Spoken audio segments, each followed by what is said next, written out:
Welcome to Increasing the Representation of Diverse Populations of Digital Collections. We are all from the Smithsonian Institution, and we're representing different projects and initiatives that are going on across the Smithsonian in this regard. But of course, it does not do justice to the many different activities that are going on across the Smithsonian, nor of course beyond the Smithsonian in this realm. And hopefully we'll build upon many other discussions that I know have already been held today around collections data, digitized collections, and different initiatives that better connect users. Is this on? Oh, okay. I'm sure I'll just have my voice be magnified all of a sudden, and it'll be very jarring. But and in that, I think we all just want to acknowledge the fact that there's some irony here in the title, and yet all of us are from the same institution and bear a striking resemblance, at least racially. And so, we should acknowledge the fact that there are obviously many layers to this. And so we can engage in the hard work of diversifying collections online.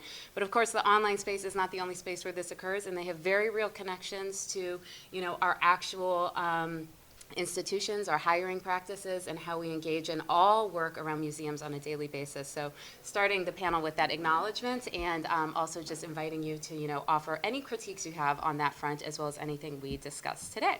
I'm going to let each person introduce themselves, so take it away, Effie, with a mic that I have, work. oh, yeah? Yes. Okay, all right, hi everyone. They all It was were. the speaker that was broken, not the mics. Okay, So here we'll great, I will turn that off. Mute. Yes. Yes. Oh, and Bob needs this for later. Okay, all right, everyone, let's arrive. So I'm going to be talking about the Smithsonian American Women's History Initiative, and as things happen in our world as a national institution, there is a lobbying group that decides that we need a new museum of X. And one of those groups approached Congress to execute a study on whether or not this museum should exist and whether or not it should be part of the Smithsonian.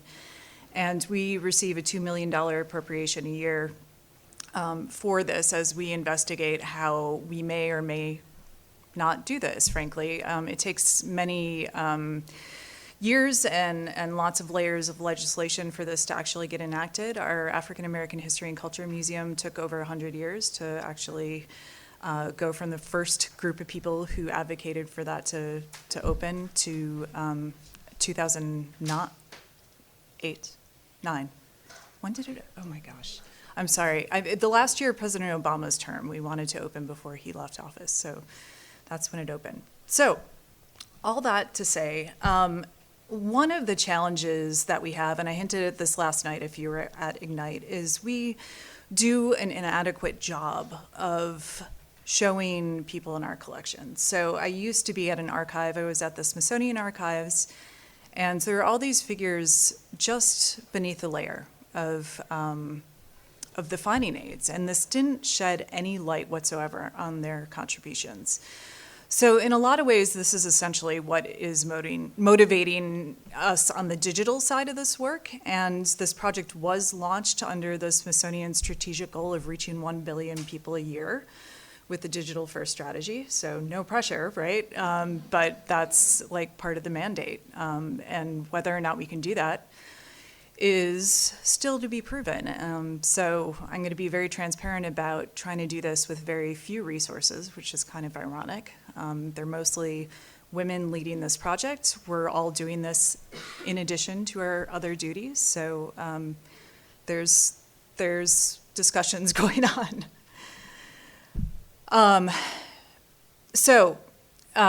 This is very hard for me to see.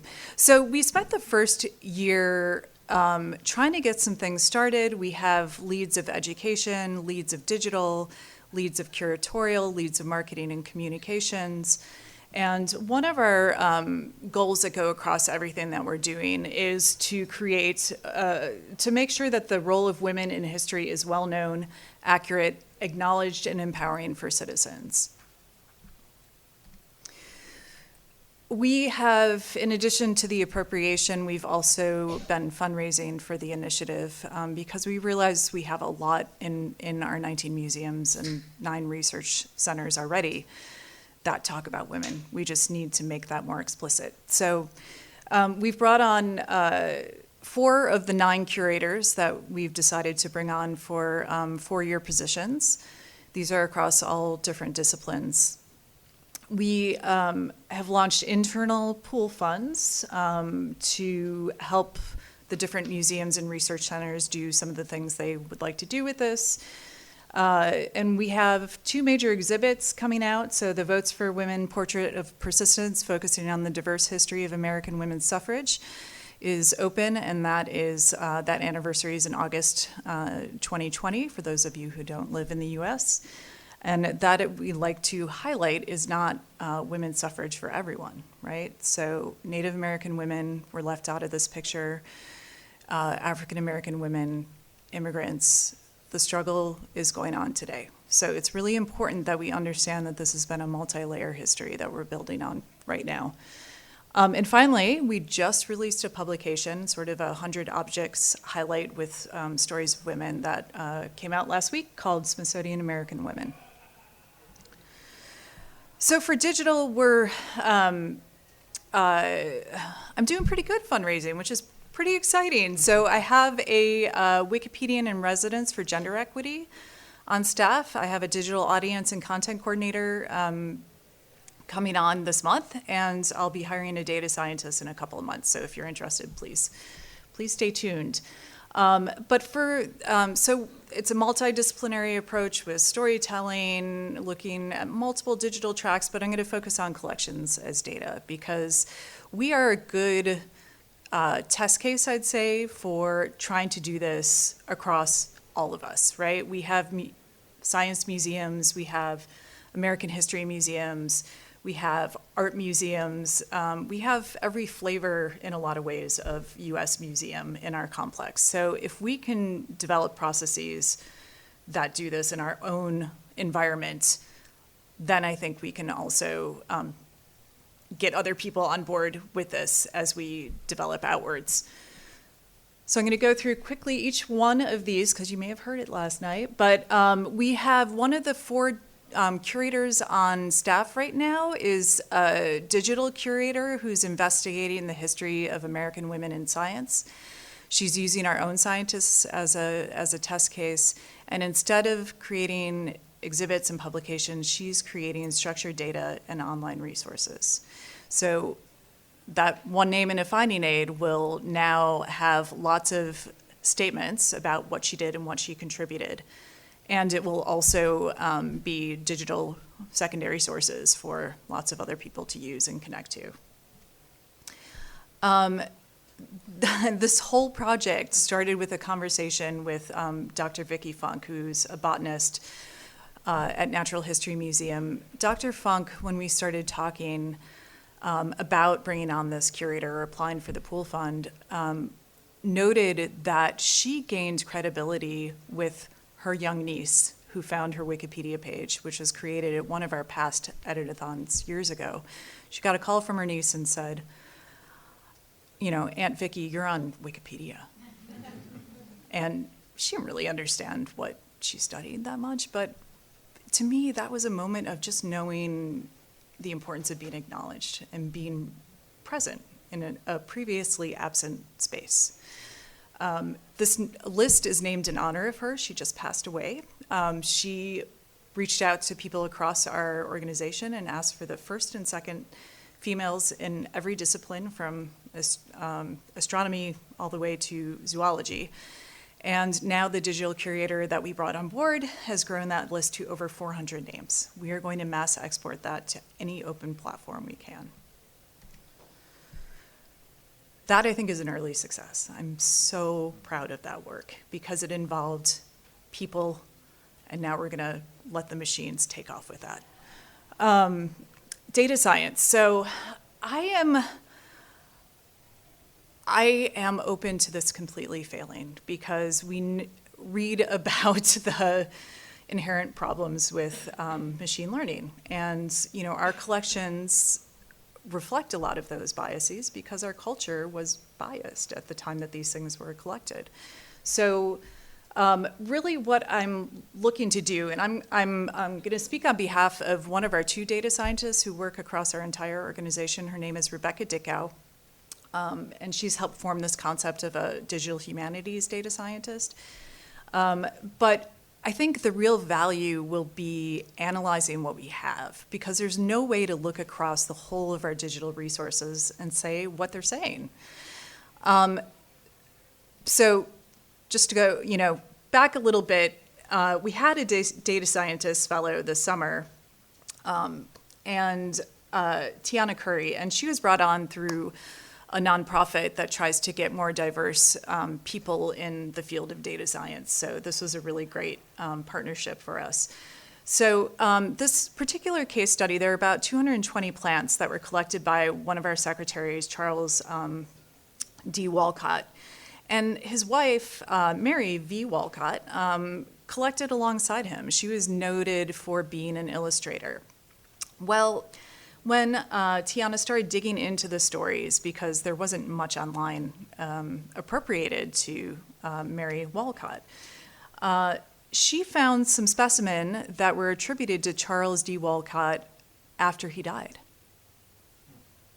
How is that possible? Guess what? His wife was doing the collecting, but they still were saying Charles Walcott did it because she was never an official employee. There's a law in the US during World War II that a man and a woman could not hold a federal position at the same time. So guess who was in voluntary capacity and not acknowledged for their work? So another area, this is topic modeling. So we're looking at the collections. There are 100,000 of our 14 million records explicitly tagged as related to women right now. Don't even, we can't even go beyond that in terms of diversity. So we're in really worse shape than Wikipedia right now. But these topics are the topics that are associated with women in our collections, and we can put that across time and start to see what our collections are saying.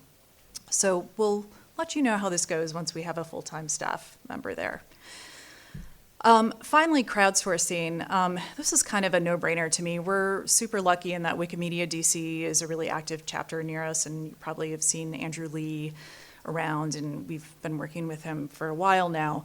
But we also have a transcription platform that a lot of the volunteers there suddenly notice women deep in the collections, and they carry that knowledge, make the connections with other organizations to share what they find, and they write Wikipedia articles. So we're going to be looking at diversifying the tasks that these volunteers are engaged in, and also being able to capture, like, oh, I found someone. How do we bring that back into our collections? So this is an example. Siobhan Leachman, which I'm sure a lot of people have seen her on Twitter, but this is when she noticed in this record that it was Mr. and Mrs. J.N. Rose who were doing the collecting. And J.N. Rose was much more known than his wife, Lou Beatrice Sims. So our Wikipedian Residence for Gender Representation is harnessing the scholarship of the 4 incoming curators, as well as inventorying what we have now. We've hosted 3 edit-a-thons. My notes are totally not showing. This is a bummer. But just to give one example, darn. So right now we're working across the Smithsonian, but we have affiliates in every state across the US. So we're developing micro crowdsourcing tasks that we're going to be reaching out, and we invite you to, because we'll do this with the Because of Her Story hashtag, but give us 5 names in your collections. Give us your resources, and we'll include you virtually in these edit-a-thons as we go across different topics. So we're going to actually be partnering with some of our affiliates in different states around specific topics. Like for the anniversary of Charlottesville, we're going to look at African American history and partner our African American History and Culture Museum with cultural organizations in Charlotte. So one image. Portrait Gallery contributed high-res image of Sojourner Truth. has been viewed over 60,000 times in her article since April. This totally overshadows how much she's been viewed on the National Portrait Gallery's website. So, you know, I feel like, to quote Taylor Swift,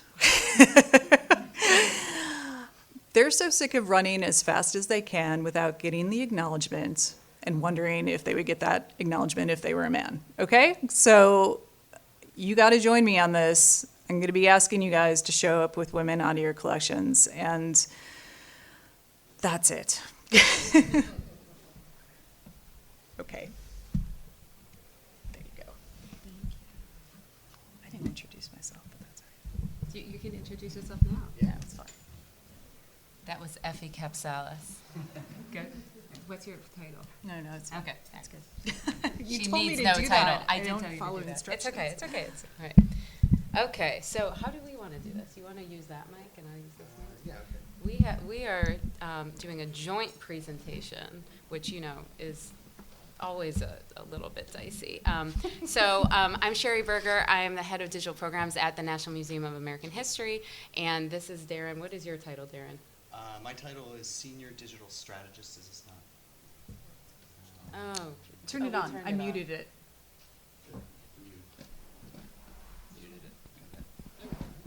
Hello. Yeah. I'm the Senior Digital Strategist at the Smithsonian Center for Learning and Digital Access. And so what we're going to talk about today is a project that we are quite literally smack dab in the middle of. The first phase of the project took place last week. The second phase of the project is taking place next week, a week from today. And so we're trying our best to kind of communicate to you why we're doing it and our initial results, but we cannot be held accountable if the things change, right, as of next week. But this project was funded by the initiative that Effie spoke about, the American Women's History Initiative, and really seeks to, in addition to generally thinking about our online collections and incorporating women's history, specifically looks to incorporate undergraduate voices into the description of women's history objects in our online collections catalog. And so it's a partnership between American History, the Center for Learning and Digital Access, and of course the American Women's History Initiative. Yes. Cool. So I'm going to talk a little bit about sort of, I think, some of the seeds that brought Sherry and I together to kind of think about this methodology and try to come up with a different way of thinking about collection records.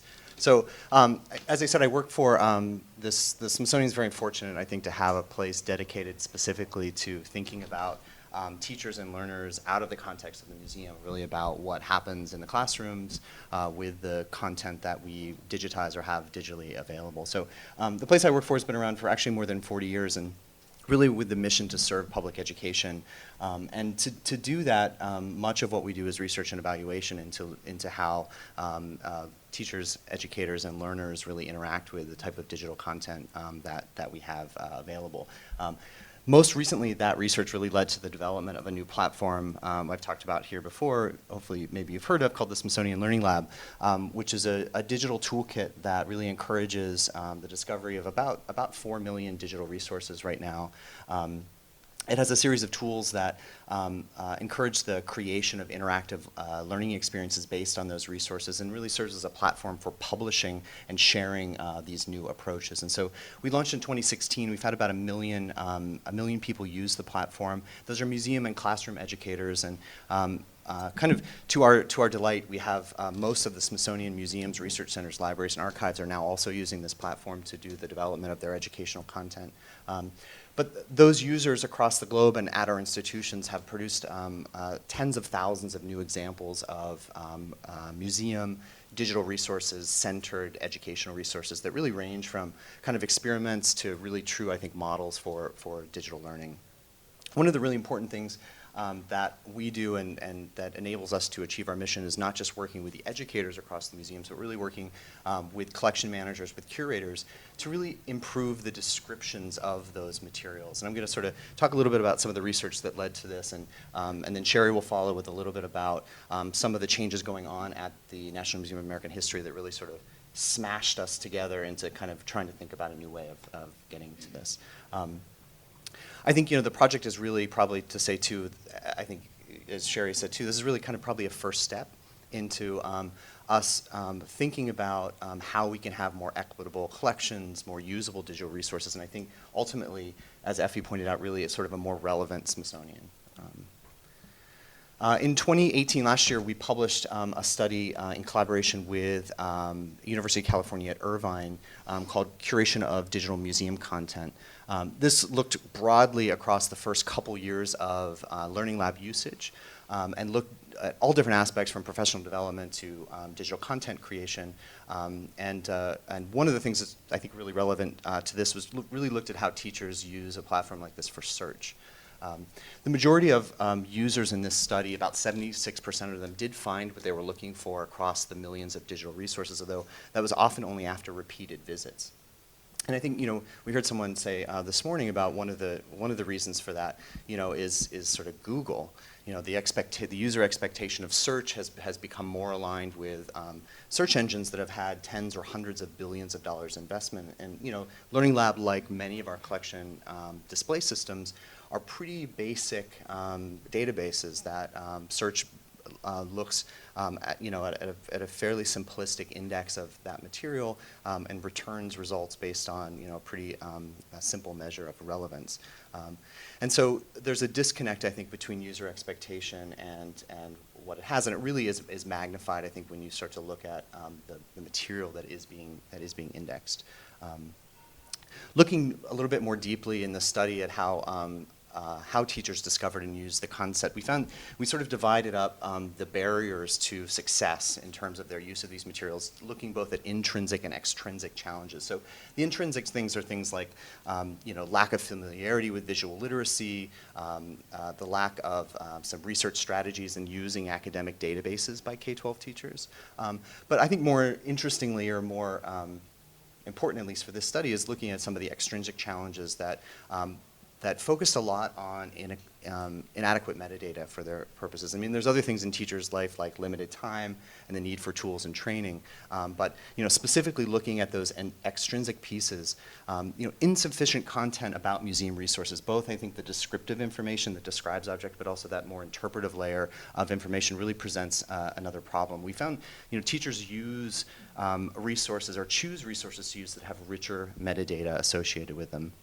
And with that richer metadata, they can really progress from simply using and sort of finding and assembling these materials in a presentation or illustration mode to really a lot deeper opportunities, such as making observations and analyzing sources and drawing conclusions. And I think as we begin to see teachers progress through using the kind of material they use on Learning Lab to their students using that material, we see a similar trajectory there where students are conducting independent research projects and they're using resources that have much richer metadata associated with them. And so I'm at one of the units that is providing this not very sufficient metadata to these platforms, right? So at the National Museum of American History, if you've not been, it is located on the Mall. It is this very large kind of like mid-century modern interpretation of a neoclassical building. And we have about 4 million visitors a year, and we have an incredibly large, vast amount of collections. Okay, so that big building and additional offsite facilities has an estimated 1.8 million objects, 22,000 linear square feet of archival material, and it's kept in 31,000 square meters of storage space. And so that encompasses a number of the objects you see here, some of which you might be familiar with. The one in the bottom left, right, by the way, is that's the first computer bug. There was like literally a bug in the computer, and so that's why we call it a bug. Yeah, isn't that cute? But I think what is really important to note is that we have fewer than 0.2% of these collections on the floor at any given time. That's not 2%, that is 0.2%. So basically that puts I would say, given that I am in the digital world, that puts an onus on us digitally to see what we can do to expand access to our collections, because we are really, talk about the tip of the iceberg, that is like the little tiny point at the top, right? So we really have to think creatively and, most importantly, at scale about how to reach people with our collections, which I think arguably is at odds with what Darren is describing as a need to describe them much more deeply, right? So we have this kind of tension between doing it all but doing it better, right?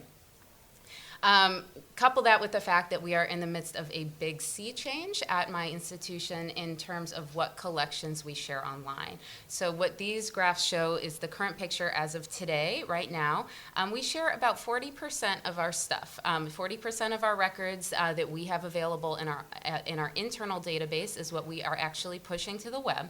And then we only share approximately 60% of the images attached to those records. It gets a little confusing where objects have multiple images and stuff like that, but effectively we have more digitized than we're actually sharing, and we have more records than we're actually sharing.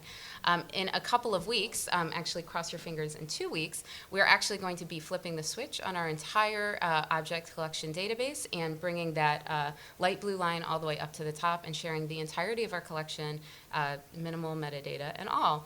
And you know, it's a range of metadata in terms of both quantity and quality, and one of the big questions is how do we make such a large volume of records actually usable and relevant to people, that especially the audiences we want to reach in a very active way, such as the, you know, what we would broadly call non-specialist users, right? People who do not have an incredible amount of background in American history objects, non-curators, non-professional historians, such as teachers and students and the undergraduate students that we wanted to look at for our project. So let's get a deeper look at some of what I'm talking about here. We're going to really get into it. So. Along with all those objects, we have a number of women's history objects, as you might imagine, because we are a National History Museum. But it's not always obvious at first glance that these are, in fact, women's history objects. Or ever. You could look at this record for a long time and perhaps never reach that conclusion, because this is an example of an object from our medicine and science collection. We will be sharing it online soon with this big push, and here are some of the things that you get out of it. The object title is Norplant System Levonorgestrel Implants, Resource Center. Very provocative. Some intriguing measurements, get a little deeper here, of a syringe and an artificial forearm. Yes, that seems to be what's depicted at right, but you know, your guess is as good as mine. The object name here is probably the closest we get to even hinting at the fact that it might be about women's history, because you'll see that it says educational materials, contraceptive, right? Maybe. So, you know, I am a proponent of minimal metadata records. This is my job. This is what I would like to see in the world, is us being more transparent with our data. So I would never say this is a bad record, right? Like, this gives you some information. It certainly lets me know that this thing is called Norplant System, right? I mean, I can retrieve it if it's a known object search, but even I will admit this is not a particularly effective record when it comes to actually having real people interpret and find objects on something like women's history. Complicate that with the fact that, you know, we have a lot of discussion about the words we use to describe our collections. So I would love, love, love at my museum to move towards more controlled vocabularies to facilitate actually finding these objects, and especially, you know, in this case, women's history objects. But then the question is, what do we standardize to? So, you know, this is the Chenal nomenclature, which is arguably like the most general and best historical object thing. I see some faces. That's good. Tell me what is better. I will go there. But the preferred object name for contraception is prophylactic, which, you know, I'm not convinced is the word your typical undergrad or non-specialist would use when conducting women's history research. And then dig a little deeper here, the only specific object types they list under that category are condom, diaphragm, and sponge. So this is obviously a very limited set of contraceptive objects or approaches, right? And so we're not even representing like the full spectrum of what in, you know, 2019 actually contraceptive devices look like, right? So there are a lot of issues here.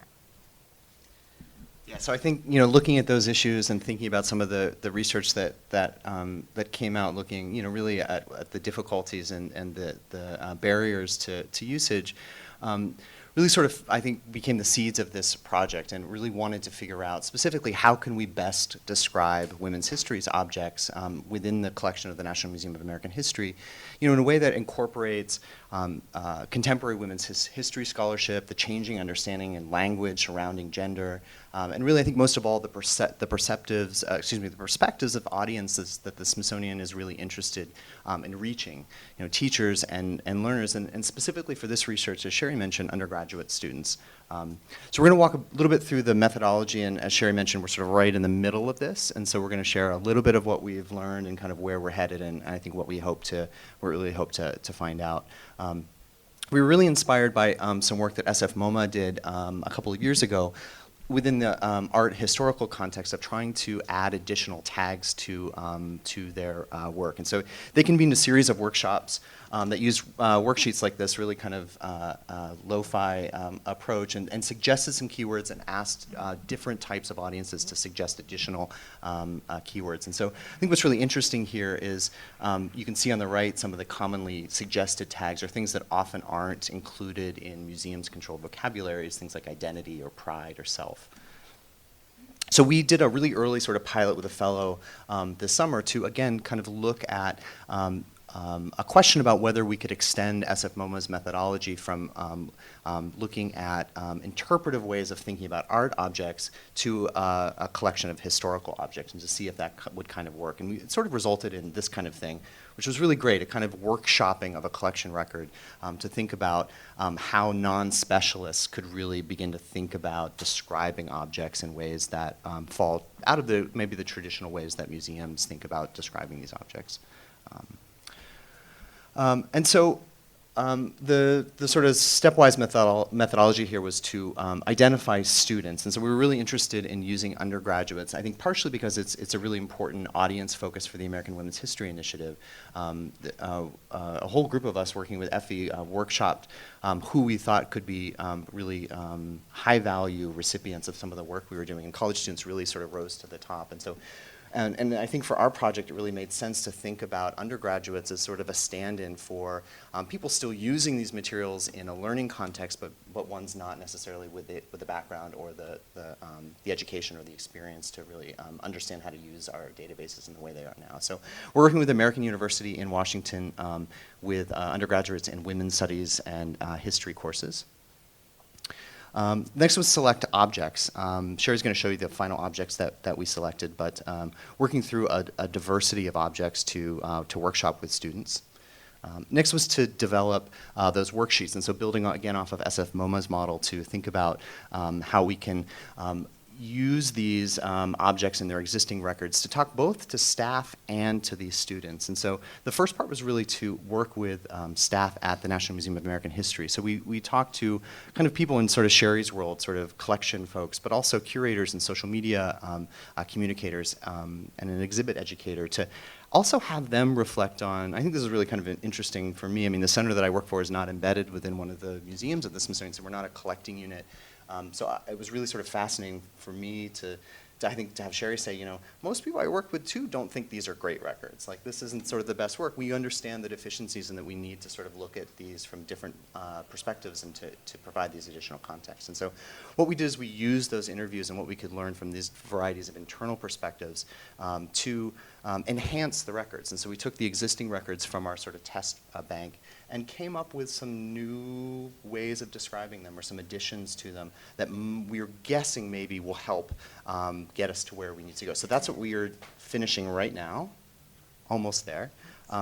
Next week, we're going to be with the students. So we're going to do a series of workshops where the students first will see just the image associated with the test objects, and we'll have a conversation and some interviews around that. They'll then see the existing record, and again, do the same conversation and interviews. And then they'll see these enhanced records and sort of see how close we were to the best guess at how these records could be enhanced to be perhaps more useful.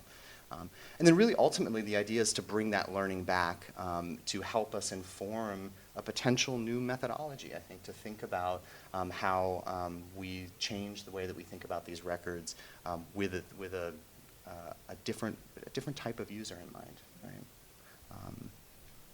Yeah. So, You don't need that. yeah, I don't need that. I have my own, yes, yes, yes. So these are the objects that we ultimately decided to test with both, as Darren mentioned, the staff and then the students. So clockwise from the top left, that's what's called a gymnasium suit. It's, I'll, like, spoiler alert for you. These are the object titles, but, I mean, even for me, they're not all that, representative. I don't always know what they mean. So gymnasium suit was like it was also called a bloomer suit, and it was the way women exercised at that time in the gym was in full wool. So yeah. The second image is douche powder, and that's a powder that you would mix with water, and it was marketed as a contraceptive device, interestingly enough. Yep. Right? Yeah, oops. That's, I'm sure a lot of people said that. At the top right is, a political garment. It's a Rock Against Reagan was the name of a punk concert, and this was a T-shirt that a Latina punk rocker wore, and then you can't see it here, but she actually changed the date. It says 1984, and then she X'd that out, and she said 1985 because, like, the fight continued, right? The bottom left object is a chatelaine pencil. A chatelaine is almost like a Swiss Army knife of the late 19th century that women would wear with all different kinds of tools at their hip, and like almost like the way you think of like a charm bracelet or something, but all with like very practical tools at your hip. That was a pencil. And then the last one is our favorite, the Norplant Educational Resource Center, which I just love. And we will get back to that. Don't worry. I will tell you more about it. These are the staff findings, like hot off the presses, seriously, like synthesized on the plane over here. I think they clustered roughly into 3 areas. First of all, the staff felt that the object records needed more information. I guess I would say about the objects in history, so their past lives, right? What they are, how they were used, by whom was a big question of the staff. It's like saying, we want to provide donor information. I said, all right. So we tried to incorporate a little of that. The objects now and their importance to history and the museum, so a lot more about like why we collected it, what's it doing there, what's it even matter. And then finally, and interestingly to me, connections to other objects, because that's where we start to get into controlled vocabularies and really thinking about how we hook stuff up, right? And here's an example of how we are very much right now in the process of enhancing the record, going back to this Norplant system object. This is so in response to staff feedback to test with students in that final object enhancement round after those students had been provided feedback on the more minimal records, right? And we didn't remove any data, but what we're doing rather is layering it on. And I wasn't able to fit the whole thing here, so don't worry. The measurements of the syringe and the artificial arm are still there. But I wanted to show where we added a lot. So the black and the pink here are all things that already exist in our system. So they're either going online when we put them on there, or they are very ready sources of descriptions we have and that we could. The purple copy is what our professor historian partner drafted as part of kind of her background as a women's studies historian with words specific to women's studies and that field and the discipline. And the green are controlled vocabularies mostly out of the Library of Congress subject headings. So we have a range of things there, and I'll just, I can't actually read it for you. Can you read that? This object is so interesting. I didn't know much about the Norplant contraception system, but it's basically like contraception that is implanted, small rods that are implanted under the arm. And there was like a lot of controversy surrounding this because it caused terrible side effects, and it was often used by lawmakers to suggest that certain women in this country, namely marginalized, lower income, and African American women, should actually, it was pushed basically on them. So this object that was just this like very kind of almost like medical, straight-laced, all medical nomenclature thing now has this whole other life, right, with all of this robust context.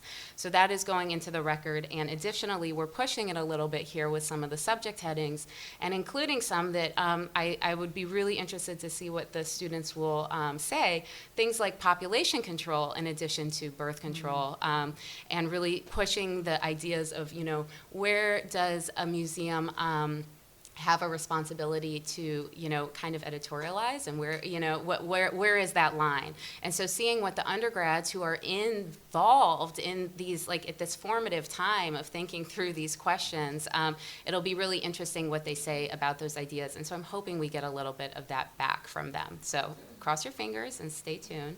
And then what we wanted to end on, though, was the idea that, just zooming out again here, I love this generous interface from the New York Public Library, right?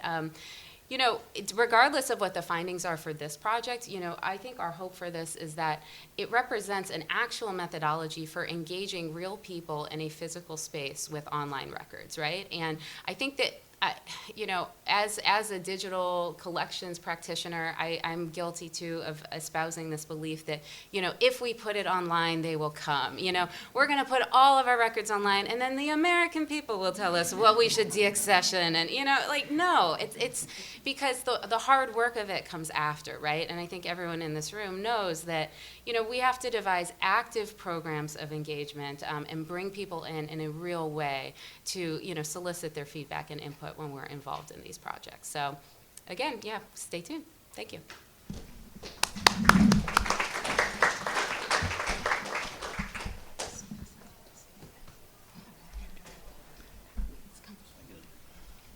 Are you going to stand? Is it okay if I stand? I'm on that metabolic seesaw of caffeine and alcohol, so common to conference going, and my blood was starting to settle, so I think it'd be a little better if I'm up on my feet. So thank you. My name is Bob Horton. I'm the Assistant Director for Collections and Archives at the National Museum of American History. And let's see if this works. Oops, there we go. And this just reassures us that we're all in the right place. So I've long thought access should drive our digital and digitization initiatives. Access was good, more access was better, et cetera. Partly because I started in the career as a state archivist, and with that background, I was very interested in transparency, accountability, rights to make government open to citizens.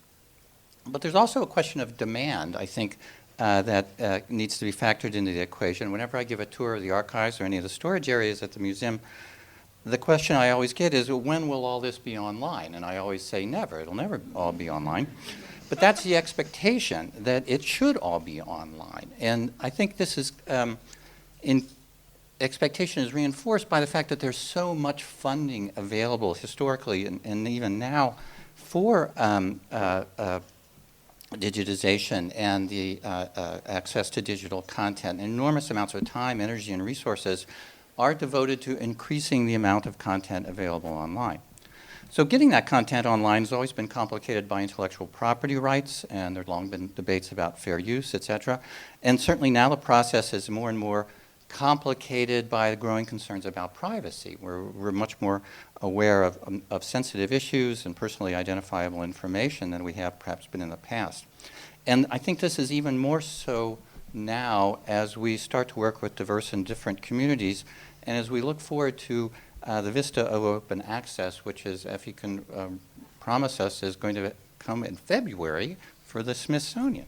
So there are two strands to what follows. One, I'm going to talk a little bit about our planned and proposed digital hub for LGBT collections. And I'm also going to try to work in some information from a recent article by Sonia Catchall, Techno-Heritage. She's a law professor at UC Berkeley.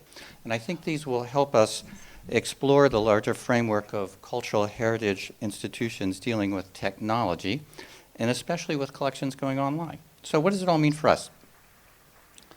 So this is a brief description of what we propose for the digital hub. It's a project, is a partnership of the Smithsonian's Museum of American History with the One Foundation, which is based in Los Angeles and helps support the One Archives now at USC. And we have undergone negotiations, almost interminable negotiations with Stanford Libraries about developing the platform. So, but they've promised to be our digital partner in this. The project started with a meeting to which we invited, all the usual suspects you can think of, and we've then since gone through a variety of iterations of exploring options and ideas through additional meetings and discussions and conversations. In those, we've always heard a clear message.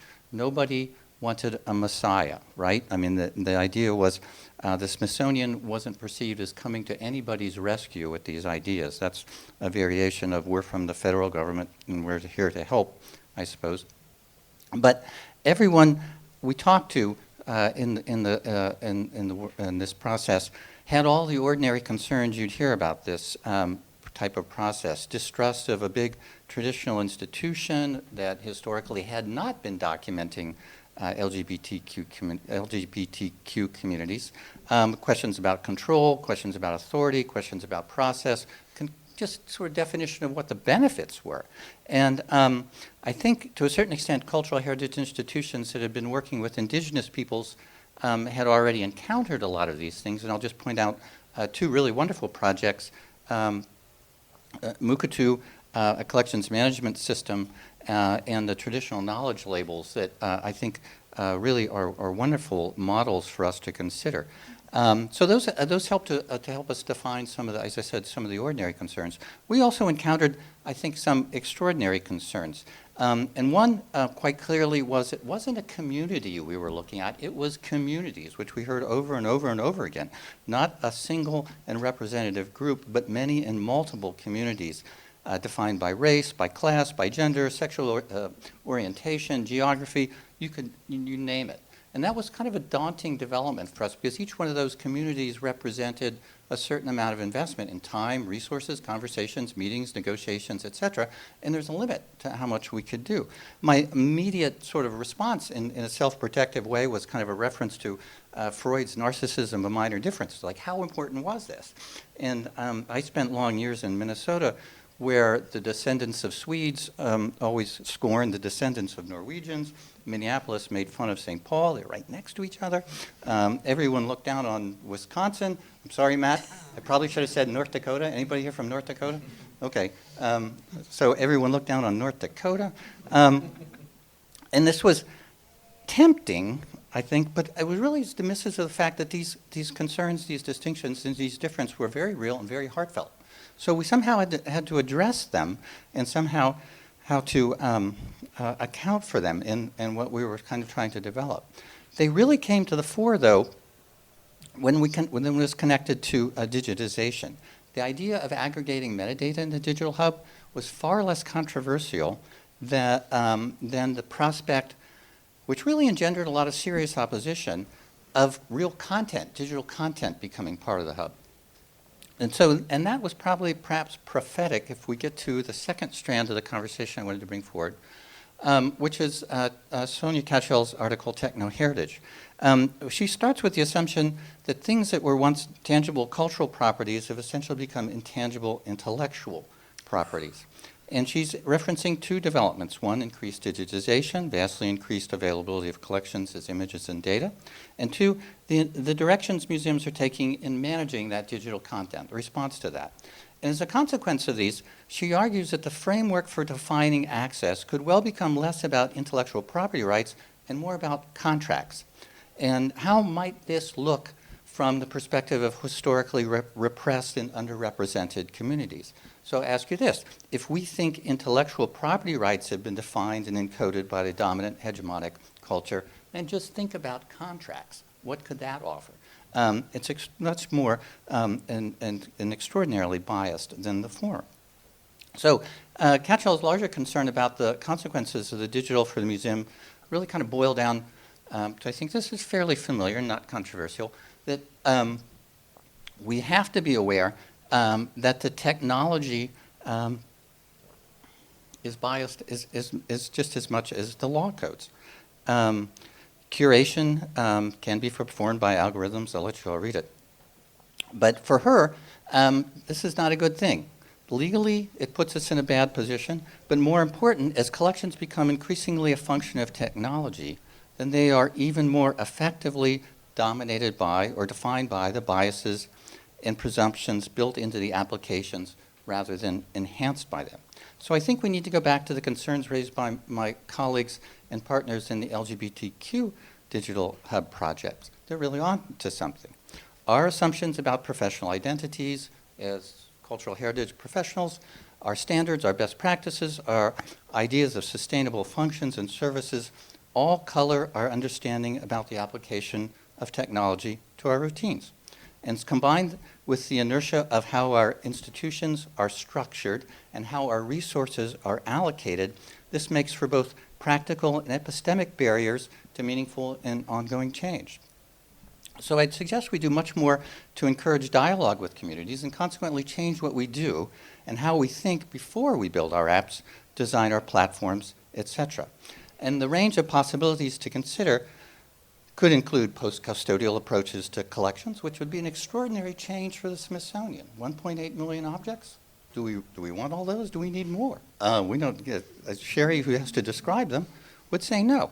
But also sharing authority, development of new curatorial skills and areas of expertise. Do we do things or do we share things? Do we facilitate things or, and help people, or do we do it all ourselves? Does it all does it all have to happen within the four walls of a building on the mall? Nice as it may look. And understanding, I think, that larger context of interest. So what we can posit so far in our work is that while certain conceptual themes broadly apply to such engagements, we'll have a lot of different variables to consider in just the equation of building these things out. There's a diversity of communities. They're not all the same. There's a diversity of our institutions. We're not all the same. There's a dynamic nature of technology. It's never the same. It's changing, and it's changing outside of our control. And then there's last and always something we talk about, which is almost the lingua franca of all projects, is the availability of resources or the lack thereof. So all that will mean, as we move from theory to practice, from great idea to everyday anxiety, there will always be a wide variety of opportunities for us at the level of implementation. I think it's going to be hard work and plenty of it. But we do have to, I think, start to think about changing what we do and changing what we are in order to address some of the challenges and opportunities ahead of us. Thank you.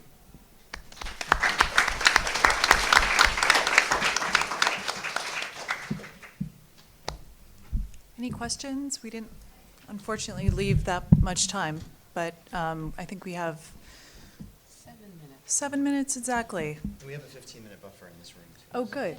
So we can stay. Yeah. Yes. Hi, thank you so much. All of this work is fantastic and really interesting, and it's so important, and I'm really glad that you are all engaged in it and you're continuing to open it up to be more inclusive and broader and in all directions. I have a really specific question about the metadata that you, or the description data that you displayed in terms of their layering, Sherry. How will you be presenting that on to users, and will that represent in the API? Like, how does that look in terms of the layers of information? Yeah, so right now, that's such a great question, because one of the things I've wrestled with the entire time on this project is how closely to try to represent our current realities of our database and how we do things. Actually, our database is pretty flexible. It's just that I have, hundreds of people using it, and so there are like these ways that we use it. And so I haven't quite, I decided to say, let's go for the ideal, so let's just test with this. Let's see what the students say, and let's see what they come back with. And if we are really looking at a universe where we need to layer descriptive labels or something, which I think we are, then we'll try to figure out how our database and our then systems that take from our database and the APIs actually do that.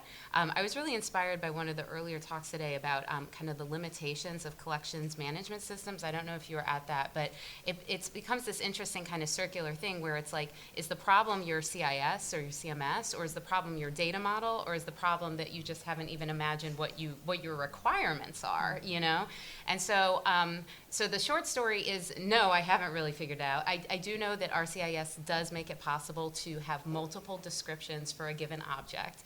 So I'm hopeful that we could leverage that kind of limited functionality, but then it would be up to us to actually define the rules for how we do that. So we don't just have what we have now, which is like whatever you want in those descriptive buckets, but more of like guidance to say, okay, well, this is a material description, and this is a you know, the way we used it in this exhibit, and then this is, and by the way, the arguments about the metadata, even in this testing phase, are about that. Because some curators think, well, this is how we describe an object. And some say, well, I collected it for this, but now you're using it in a women's history context. That's different, right?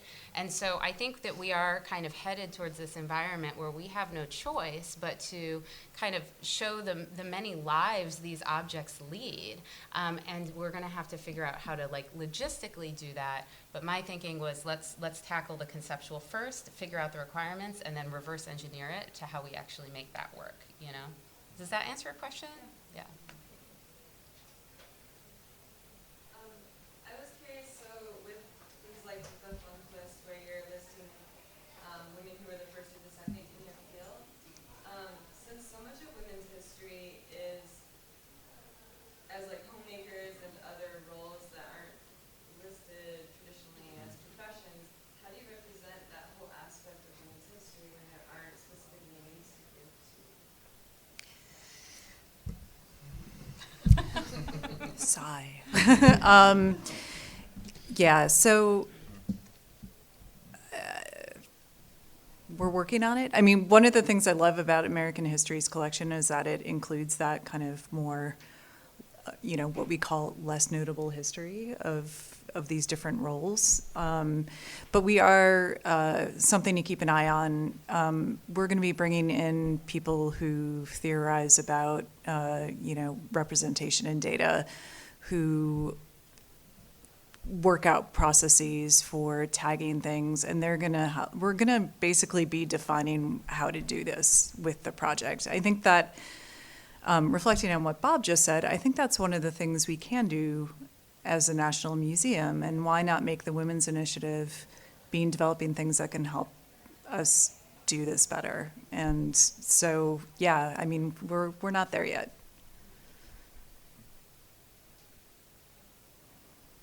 Everyone needs a little caffeine, I can see it in the room.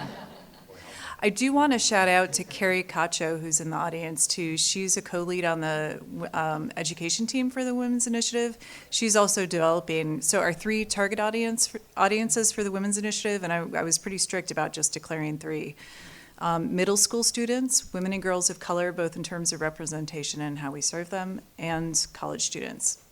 One of the things that Carrie was funded to build is a middle school curriculum to invite that demographic in to transcribe documents related to girl history for an upcoming exhibit at the American Women's History Initiative. So I love this idea of bringing this history to the girls now and having them reflect on it. So that could be a good guideline for you guys to use if you do crowdsourcing, to bring it down to a new level of audience. Ross. Can I ask a really stupid question for coffee? And maybe this is just something to have an open mind about. And the second qualifier is, apologies if this has already come up in a discussion at Ignite or about decolonisation already.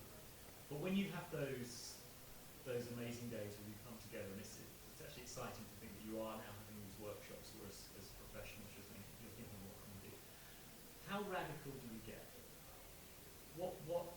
Where do you allow yourself to go? Because actually there are incremental battles on it. You could go there, but actually you need strategically and sensibly and pragmatically, expediently, let's get there, because that will be a big revolutionary win within the institution. But in those moments at the very beginning and very end of the day where you are being at your most kind of creative and expansive, where do you allow yourselves to go? Because I'm thinking of the work of like the amazing Hannah Turner at UBC and people like Laura Gibson at King's College London who've been working in South Africa with Zulu tribes and looking at the legacy of the data model in museums in South Africa. And the problem there is not just the algorithm that's loaded and dripping with ideology, not just the term list, not even the data model itself, but just database, computer, carries a whole load of baggage with it. So they're challenging us to go back even further. Now, I'm not suggesting that you stop using the CMS, but the changes you're describing are fantastic changes, but it's it's still working, isn't it, with that data model and with that set. Where could you go? Where's that radical, object-orientated, completely different kind of way of conceptualizing this? And do you have that conversation? I think I'll just jump in because we're in the process of developing a new strategic plan with a new secretary and a new director at the Museum of American History. And I think you have to tie that to basically resource reallocation. We are, closing in 175 years old as an institution. Everything we do now has a constituency and a group of supporters and has embedded investment in terms of staff, training, and expertise. To choose something radically different means addressing that foundation. And we can work to a certain extent on the edges, and we can work towards, I think, in incremental steps in a specific direction. But the idea of a radical change at a place that considers itself incredibly successful at what it does now is probably not likely to happen unless something really drastic or urgent comes along as well. Do you have that conversation? Well, we're having a conversation. So with the Women's Initiative, we are, and actually, we've had a history of cultural centers that start as that, and it's very much like the model of a mini museum where there are curators, there's an education person, one digital person. So we're talking about how we can do this differently in light of how most people access what we have. I wouldn't say that's fully formed yet, but I'm also thinking about the network model of museums across the US, and then how can we take that worldwide? So like, instead of just thinking inwards all the time, how do we increase that network out so we can dramatically address some of the challenges that we're seeing? I mean, I thought it was completely stunning that 70% of people mentioned in K-12 curriculum are women. That is 18% of Wikipedia bios are about women. So there's something fundamentally that we're doing that matches what is getting out there as well. And I'm increasingly thinking about the scale challenge of the need to do this at scale, and for it not just to be get the 19 museums and 9 research centers at the Smithsonian functioning better together. So, but it's going to take different, and I have more flexibility than bigger organizations right now. So we'll play that out for a little while. But were you asking also about kind of like systems of oppression, right? Not just, I mean, is that what you're getting at? Because I'm not sure I fully understood, but like. I told you it was a terrible question. No. But I think it riffs on what your response. You are the Smithsonian Institution. Yeah. And you are the establishment. You are that formality, and there will be a conservatism. And I'm just wondering, behind the curtain, in those workshops, do you actually allow yourself to think, okay, we'll get those collections online, we'll change those fields, but wouldn't it be great if we could just ditch the rows and columns and that term list and that thesaurus, and wouldn't it be great if the Smithsonian led the way by saying, I see. you know what, there's an utterly different way of conceptualizing an online collection that's representative. I mean, I think I have those conversations. I can't speak for everyone.